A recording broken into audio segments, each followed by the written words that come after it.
Hello everyone, welcome back to Nirbhav Narratives or welcome to question answer series of class 10th SST। आज इस video में हम लोग बात करने वाले हैं क्लास 10th के chapter 2 sector of Indian economics के इंपॉर्टेंट क्वेश्चंस की। तो स्टार्ट करते हैं। सबसे पहले भाई डिफाइन फाइनल गुड्स। ठीक है, सबसे पहले डिफाइन करना है हमें फाइनल गुड्स। तो भाई ये बहुत इंपॉर्टेंट क्वेश्चन है, अभी तक काफी बार रिपीट हो चुके हैं, वही हम लोग करने वाले हैं। 10 ईयर्स में अभी तक रिपीट हुए हैं और आने के चांसेस हैं। और इसके साथ साथ आपका पूरे का पूरा चैप्टर है वो इसमें कवर हो जाएगा। इंपॉर्टेंट चीज है। So goods that are ready for consumption by the end use, जो एंड यूज के लिए रेडी होते हैं, जैसे कि एग्जाम्पल हमारा राइस आ गया, क्लोथ्स आ गए और ब्रेड। अब ये जो हम लोग क्वेश्चन करने वाले हैं वेरी शॉर्ट है, ये आपको एमसीक्यूज टाइप और 1 मार्क क्वेश्चंस के अंदर आ जाएंगे और आपके एमसीक्यूज टाइप क्वेश्चंस भी इसमें कवर हो जाएंगे। अब define intermediate goods. Intermediate goods क्या होते हैं? Goods used to produce final goods not meant for direct consumption. जो हमारे फाइनल गुड्स हैं लेकिन उन्हें हम लोग डायरेक्टली कंज्यूम नहीं कर सकते, जैसे कि हम लोग कह सकते हैं wheat used to make flour. हम लोग आटा बनाने के लिए हम वीट का इस्तेमाल करते हैं ना भाई, वो चीज इसमें आ गई। अब व्हाट इज जीडीपी? जीडीपी भी क्या है? जीडीपी हमारा है gross domestic product, is the total value of all final goods and services produced in a country in a year। एक साल में जितना भी एक कंट्री का जो गुड्स और सर्विसेज है, जितने भी गुड्स और सर्विसेज है जो फाइनल वैल्यू है, उसको हम लोग काउंट करते हैं, या फिर हम लोग जितना प्रोड्यूस हुआ है कंट्री में एक साल में, उसको हम लोग जीडीपी के अंदर लेते हैं। अब what is unemployment? Sorry, under employment. Unemployment नहीं, अंडर एम्प्लॉयमेंट। अब अंडर एम्प्लॉयमेंट क्या है? अंडर एम्प्लॉयमेंट में people working below their capacity, जितनी उनकी कैपेसिटी है उसके अंदर काम कर रहे हैं। Their skills are not fully used, वो फुली यूज्ड नहीं है या उन्हें फुली यूज नहीं किया जा रहा, उसको हम लोग बोलते हैं अंडर एम्प्लॉयमेंट। अब question fifth is what is distinguished unemployment. इसको बहुत ही आसान तरीके से मैंने हमारी जो रिवीजन सीरीज है उसका चैप्टर्स में डाल दिया है, एक बार वहां जाके समझ लीजिएगा विद एग्जांपल्स। यहाँ पे तो हम लोग सिर्फ इसके क्वेश्चंस और आंसर्स करने वाले हैं, लेकिन उसमें अगर आप देखोगे तो उसको मैंने कंप्लीटली इस टॉपिक को वहां पे समझा रखा है, वहां पे जाके एक बार देख लीजिएगा। और आपको अगर दोनों वीडियो को आप लोग देख लेंगे तो आपकी इस चैप्टर्स की जो एसएसटी के चैप्टर्स हैं इनकी फुली रिवीजन हो जाएंगी। तो सबसे पहले more people employed than actually needed, especially in agriculture। like वही एग्जांपल रिपीट करूंगी जो वहां पे की थी, कि एक हमारा खेत है, उसमें 3 लोगों की जरूरत है, ठीक है, बट वहां पे कितने लोग काम कर रहे हैं भाई? 5 लोग। अब 2 लोग एक्स्ट्रा है। अब जो वो 2 लोग एक्स्ट्रा है वो भी एक हिसाब से हम लोग अनएम्प्लॉयड ही मानेंगे, क्योंकि उनका कोई भी जो वो काम कर रहे हैं प्रोडक्टिविटी में, उनके होने से या ना होने से कोई फर्क नहीं पड़ता, ठीक है। दे आर नॉट, हम लोग बोलते हैं उनकी नीड नहीं है, they are not essential. So आगे हम लोग बात करेंगे question number 6, which act gratitudes 100 days of worker in rural area. सो भाई ये हमारा है Mahatma Gandhi national rural employment gratitude act 2005। Okay, अब आगे हम लोग बात करते हैं, give an example of primary sector. Simple है, agriculture, fishing, mining. Okay, next, give an example of sector, secondary sector और टर्शियरी सेक्टर। टर्शियरी वाला 9th नंबर, सेकेंडरी वाला 8th number question. So secondary में आता है हमारा factories, sugar mills, manufacturing. Tertiary में हमारा आता है बैंकिंग, ट्रांसपोर्ट, एजुकेशन और हेल्थ। और क्यों सबसे पहले भाई इम्पोर्टेंट है, जितने भी क्वेश्चंस हैं टर्शियरी सेक्टर को लेके वेरी इंपॉर्टेंट है, पब्लिक सेक्टर वेरी इंपॉर्टेंट है। एग्जाम्पल्स यहाँ से याद कर लो, ठीक है, ऐसे याद करोगे तो आसानी से याद हो जाएंगे। और इसके साथ साथ अगर हम लोग प्राइमरी सेक्टर की बात करें तो भाई ये भी इंपॉर्टेंट है, ठीक है। This is very important questions. अब पब्लिक सेक्टर के एग्जांपल्स हैं, इंडियन रेलवेज, LIC, ये सारे इसमें आते हैं। अब हम लोग बात करते हैं प्राइवेट सेक्टर। प्राइवेट सेक्टर में हमारे रिलायंस आ गया, इंडस्ट्रीज या TCS। अब आगे हम लोग बात करते हैं शॉर्ट आंसर्स की, यानी कि 2 मार्क के क्वेश्चंस, 2 और 3 मार्क के। Explain primary, secondary, tertiary sectors. Important है क्यों? क्योंकि इसमें भी प्राइमरी और टर्शरी की बात होगी, दैट्स व्हाई इंपॉर्टेंट है। ये आपके जो इसकी definitions, usually natural resources, uses natural resources directly, ठीक है। अब इसमें सेकेंडरी में raw materials into goods convert करना है। टर्शरी सेक्टर्स में हम लोग प्रोवाइड करेंगे सर्विसेज, ठीक है, सर्विस को प्रोवाइड करेंगे। अब इनके एग्जांपल्स हम लोग ऑलरेडी कर चुके हैं। अब आगे, why is tertiary sectors called service sector? क्यों टर्शरी सेक्टर को सर्विसेज सेक्टर कहा जाता है? Because it provide services instead of producing physical goods. क्योंकि हम लोग इसमें फिजिकल गुड्स को प्रोड्यूस नहीं करते, हम लोग इसमें क्या करते हैं, सर्विसेज को प्रोड्यूस करते हैं, दैट्स व्हाई इसको हम लोग सर्विस सेक्टर बोलते हैं। ये भी क्वेश्चन आ सकता है, इंपॉर्टेंट है। टर्शरी सेक्टर को लेके कोई भी बात है वो इंपॉर्टेंट है। अब इसमें ट्रांसपोर्ट आ गया, बैंकिंग आ गया, हेल्थ आ गया और एजुकेशन, ये सारी चीजें इसमें। Why do most in India work in the primary sector?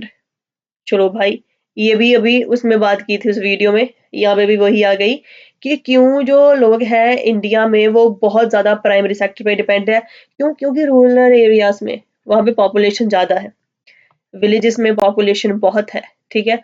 और जितने भी वहां पे मान के चलो एक घर में 6 लोग हैं, 7 लोग हैं, वो सारे के सारे किस में डिपेंड है? वो सारे के सारे भाई प्राइमरी सेक्टर पे डिपेंड है। कैसे?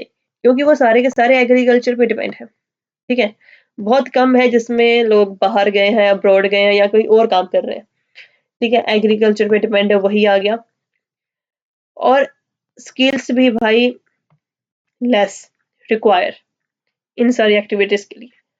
अब इंडस्ट्रियल और सर्विसेज जॉब्स नीड एजुकेशन और स्किल्स।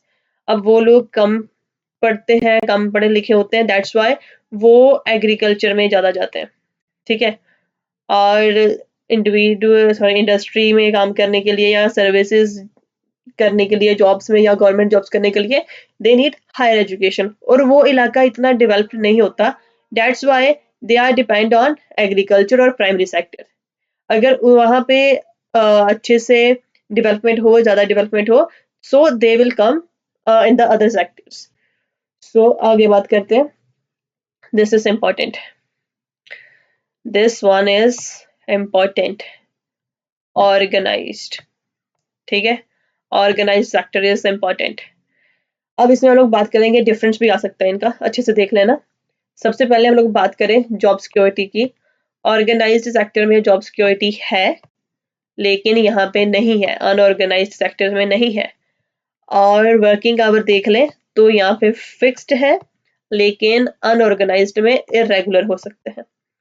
बेनिफिट्स की बात करें तो इनको जो लीव्स पेड होती है, यानी कि एनुअल लीव हो गया, सिक लीव हो गया या अल्टरनेटिव लीव्स हो गया, इंश्योरेंस मिलती है, लेकिन यहाँ पे कुछ नहीं मिलता, अनऑर्गेनाइज्ड सेक्टर में कुछ नहीं मिलता। अब आगे बात करें, डिफरेंस बिटवीन पब्लिक सेक्टर और प्राइवेट सेक्टर।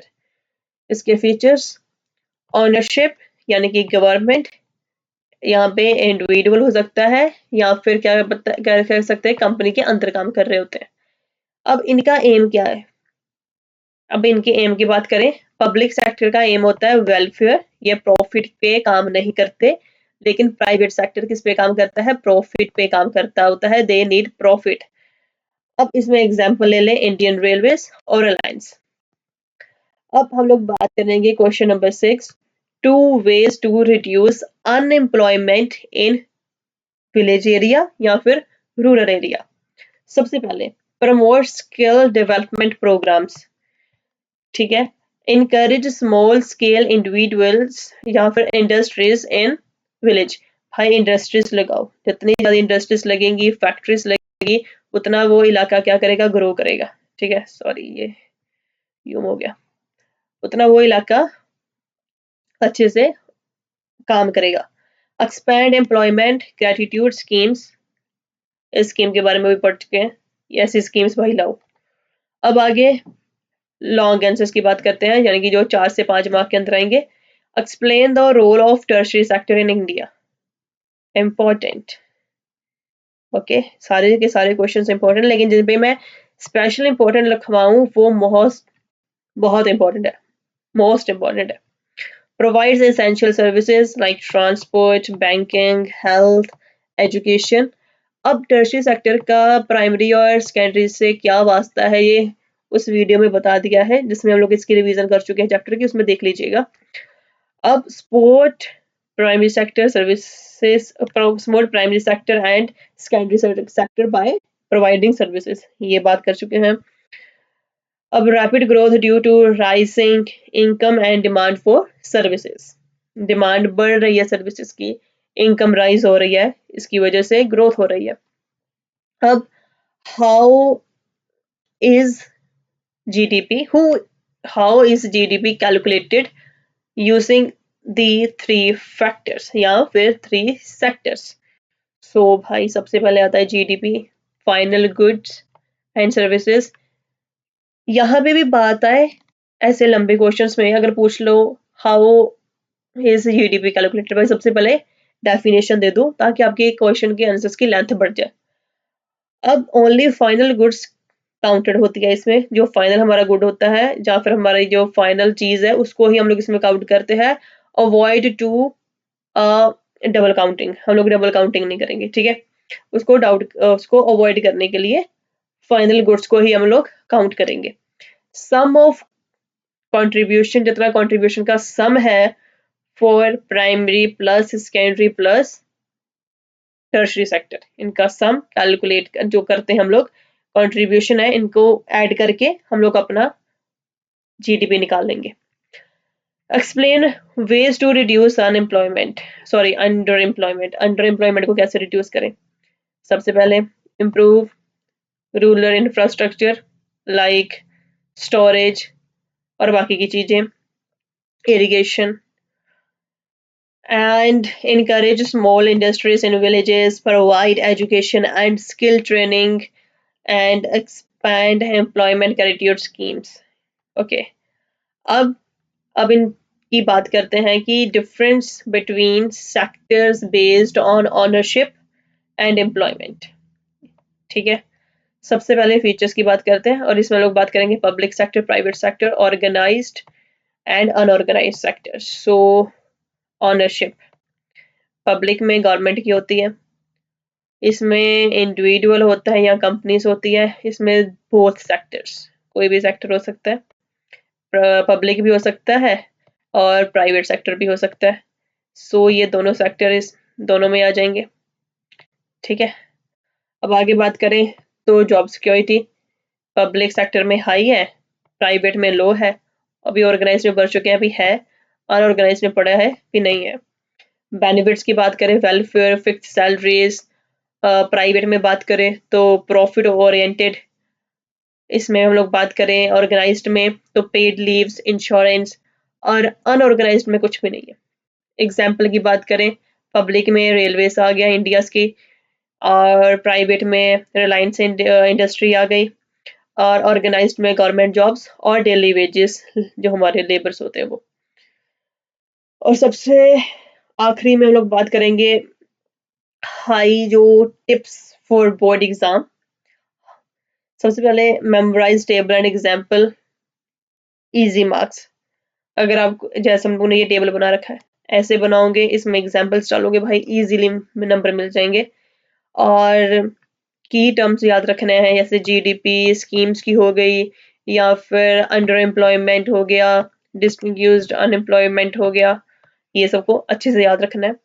5 मार्क क्वेश्चन के लिए भाई सबसे पहले डिफाइन करना है डेफिनेशन, उसके बाद उसको एक्सप्लेन करना है, एग्जाम्पल देके कंक्लूजन देना है। ठीक है, रियल लाइफ एग्जांपल्स यूज करोगे तो भाई अच्छे से नंबर मिलेंगे, क्योंकि रियल लाइफ एग्जांपल्स आप अपने आसपास से ले सकते हो, दैट्स बेनिफिशियल फॉर यू, क्योंकि उसमें आप अच्छे से उसको मेमोराइज कर पाओगे उस चीज को। तो इस वीडियो में इतना ही। ये क्वेश्चंस जितने भी हैं बहुत इंपॉर्टेंट है, इनको याद कर लेना या फिर इनको अच्छे से समझ लेना। इसके साथ साथ जो दूसरी सीरीज है उसके भी चैप्टर्स देख लेना, क्योंकि वो चैप्टर देखने के बाद अगर क्वेश्चन आंसर करोगे तो दैट्स इजी फॉर यू। तो इसमें इतना ही। चैनल को सब्सक्राइब कर लीजिएगा, वीडियो को लाइक कर दीजिएगा, कमेंट कर दीजिएगा। अगर आपके पास कोई भी और क्वेश्चन हो या फिर आप किसी भी चीज़ में कंफ्यूज हो, तो इसमें इतना ही। Thank you so much for watching this video.